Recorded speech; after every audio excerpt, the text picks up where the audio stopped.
Hey everybody, this is Barb Egan from Alive Counseling, and I just wanted to share our deepest condolences to the KSS community and to all the friends and families and teachers and everyone in the Kelowna and KSS community involved this week in this awful, just heart-wrenching tragedy. Our hearts go out to you.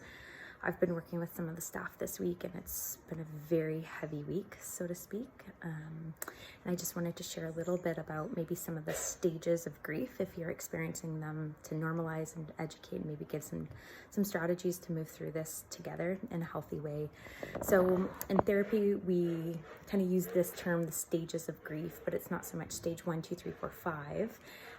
I call it more waves of grief. So there's denial, there's bargaining, there's sadness, there's anger, and there's acceptance. So there's these 5 stages or waves. Now, oftentimes, if you think about what people have experienced, bad news, and they first get it, their first reaction is usually, no, this can't be, no.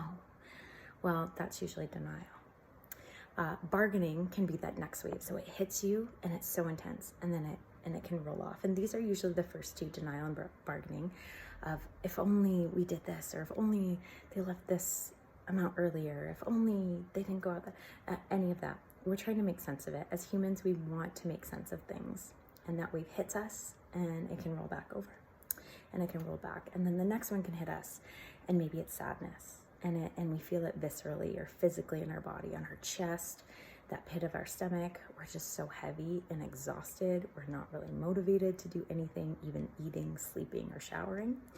And so those little things are the best things we can do.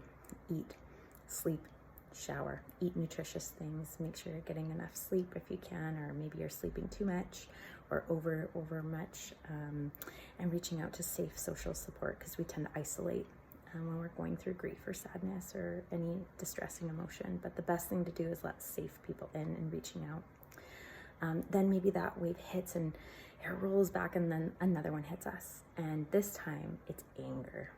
And I can feel my teeth gritting. I feel it again physically. My body tries to tell me before my mind clues in. And I'm frustrated, I'm resentful, I'm bitter at this situation and circumstances. And allow this emotion to come up. Anger is not necessarily a bad emotion. Sometimes it's a secondary emotion, meaning underneath it there's a lot of hurt, or another emotion that's really driving it.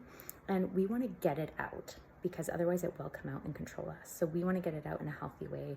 And getting anger out can look like journaling.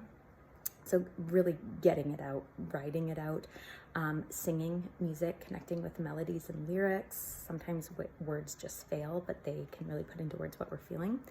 Exercise, that can be good.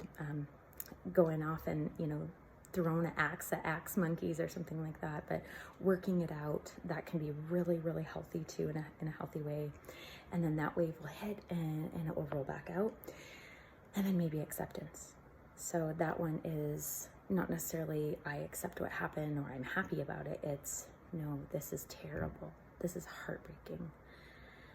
But I accept this is my current reality. And I need to move forward. I need to honor. I need to bring closure.